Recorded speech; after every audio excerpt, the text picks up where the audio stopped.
back in the late 1990s, we did a lot of surveys throughout the Waianae Mountains, looking at the genetic diversity of the different snail species, and particularly one called Achatonella mustelina. So this is a snail which is on the endangered species list, and it's found on Army training lands here at Schofield Barracks and also in Makua. So because it's on the endangered species list, then the Army is required by the U.S. Fish and Wildlife Service to manage the natural resources, including this rare snail.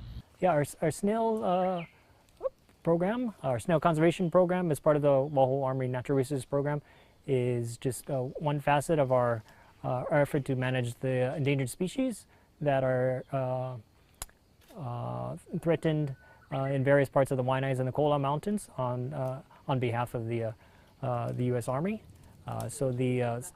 We do a number of endangered plant conservation, endangered forest bird conservation, and even some endangered fly protection efforts, as well as a number of other conservation efforts. But the snail program has really been a growing portion of our conservation efforts. One, they're becoming increasingly endangered in various parts of the Waianae and the Kola Mountains, and this snail protection effort really involves building these small enclosures, about 1/8 of an acre in size, that really provide a much more medium to longer term solution to all the threats that they face in the wild. So we have our snail enclosure. This was built back in about 2012, and basically the Waianae range is broken up into about 6 different units for the snails based on their DNA. And so snails DNA samples were taken across, and they've been able to signify different units where they don't want them to mix up. It's been a great benefit to work with the cab. Today and tomorrow we'll be able to lift about 20 sling loads off of Dragon X up to a remote site in the southern Waianaes to facilitate the construction of a snail enclosure. And we'll be able to keep endangered snails inside of that enclosure. They'll be safe from the threats that are outside. Those 20 sling loads average about 4,000 pounds each.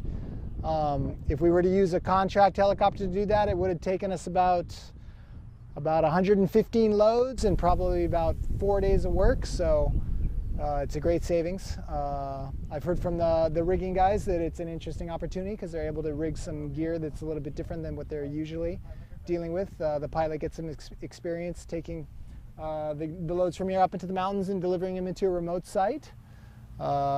Yeah, so it's been a good opportunity for us, a great savings for us in environmental, and a good training opportunity for the cab. And one thing about these snails, you know, how rare are they? So when you look at the history of the islands, you know, these volcanic islands that are about 3 million years old, how did these snails get here? There aren't that many different native animals, so how could snails get, you know, 2,000 miles? So it's thought that they wouldn't survive floating here, that they must have come on the bodies of birds, and when they did, they were probably very small, and over millions of years they evolved into other species and grew larger. But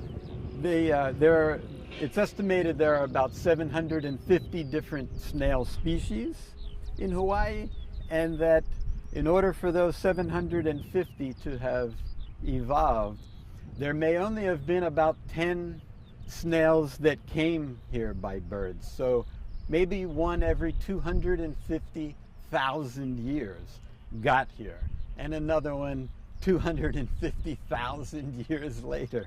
And that these snails were, you know, were able to, back then, where there weren't rats and there weren't predatory snails and Jackson's chameleons, you know, they had no predators. So they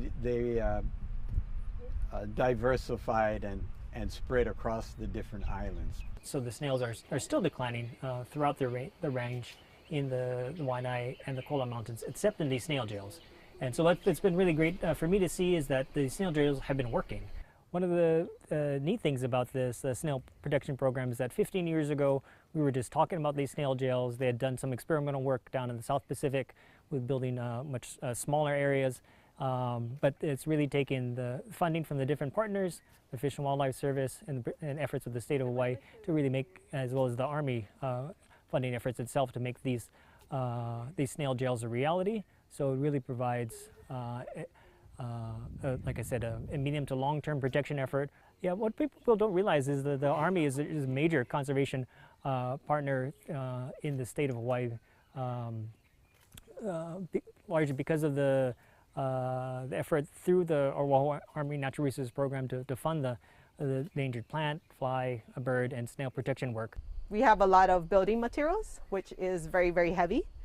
And for us, we contract the Hue 500, and maximum weight is about 600 pounds for it to sling load and transport all of our building materials here to the site. But with the Blackhawk, it can help us carry about 4,500 pounds. So it saves us a lot of money because the Army gets to train and then utilize their skills in helping us, and then we get to build and use less slings and save our money for other important stuff such as the snails and the birds and the plants and stuff like that. And then today in particular, we're using this really good training opportunity for the Army to lift thousands and thousands of pounds of material that would otherwise be very expensive for us to lift using a private helicopter.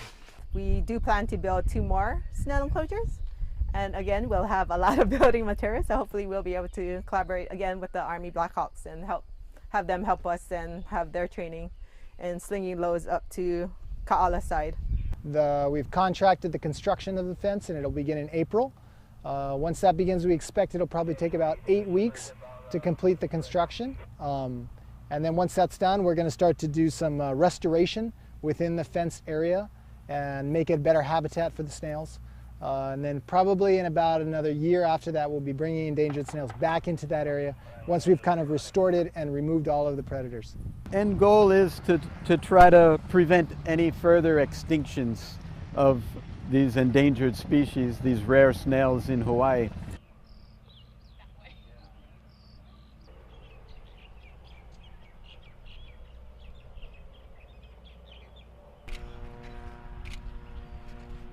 Just have a plain orange lake suit.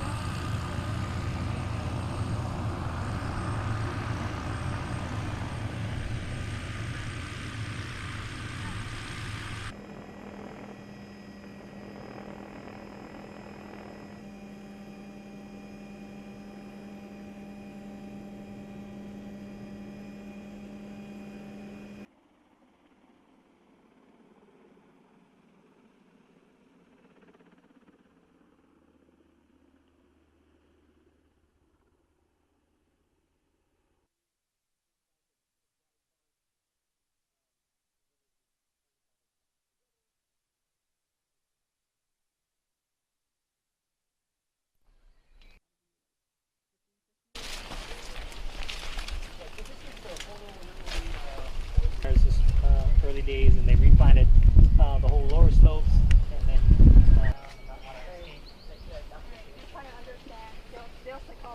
yeah. Up at all more, or and if you're just looking at them?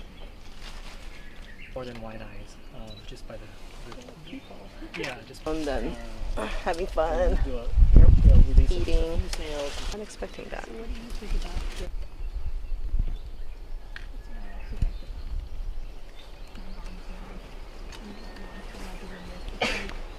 What insight into how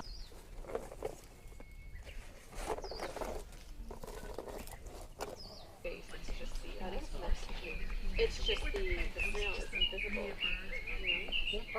Where's the snail? I can't even see it. They not just 300, but hopefully eventually 3,000 over time.